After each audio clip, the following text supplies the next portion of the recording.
Hello everybody, welcome. Today we're actually going to be doing a game review, something a little bit different than what I normally do. The game we're going to be reviewing is RWBY Grimm Eclipse, if you haven't guessed already. So with that, let's get right into it. First thing we'll talk about is what kind of game this actually is. Then we can go over some things that are good about this game and some things that are maybe not so good. So what kind of game is RWBY? Well, at its very core, it is a hack and slash game, if you haven't been able to tell that already by the footage in the background.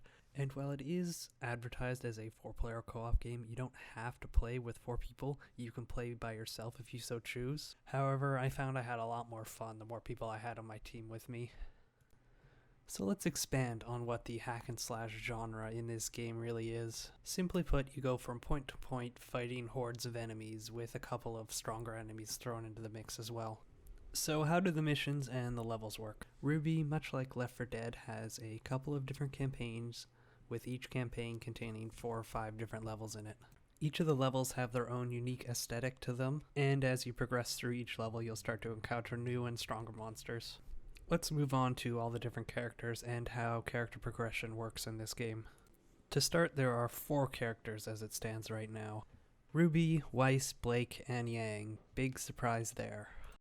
Each of the characters have a ranged attack and a melee attack. Using these basic attacks, you increase your combo and fill your special meter. Each character then has 3 special abilities they can use at the cost of a special bar.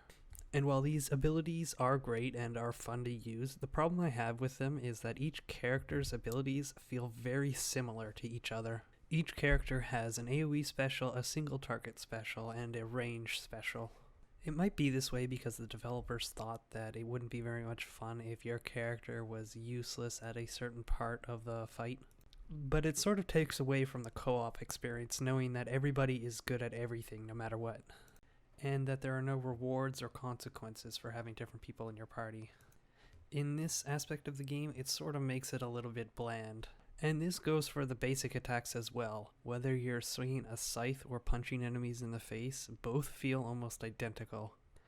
The only really unique aspects I found between each character were their ranged attacks. Blake shoots a gun, Weiss shoots magic missiles, Yang has a short-ranged AoE shotgun punch, and RWBY does a cool flip in the air.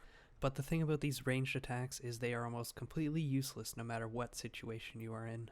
It does almost no damage and doesn't fill up your combo meter, with the exception of Blake for some reason. Not to mention it only hits 1 enemy at a time, and most of the time you're fighting a dozen or so enemies at once. The only time I really wanted to use my ranged attack was if I was low on health and fighting a boss type monster with not a whole lot of other enemies around. But this is completely useless as well because most of the stronger enemies are immune to ranged attacks. Now, you might have noticed while watching some of the footage that the characters can level up. The way this works is very similar to MOBA games like League of Legends or Dota. Upon starting a game, no matter how much you've played your character, you will start at level 1. By defeating enemies or finding hidden treasures, you gain experience which you use to level up. When you level up, you'll get an ability point. You can use these points to increase one of your special abilities' power, or give yourself some utility like more health or a bigger special bar. Some of the abilities are locked and can only be unlocked by defeating a certain amount of enemies or unlocking a previous ability. For the most part, upgrading a character's special attack will just make it do more damage or give it a knockback, which can be pretty useful if you're surrounded by enemies.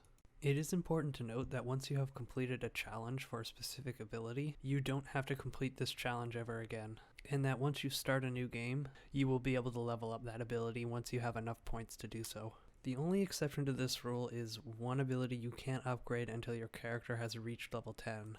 Some of these level 10 abilities can be a lot of fun and make your character feel a little more unique than some of the others.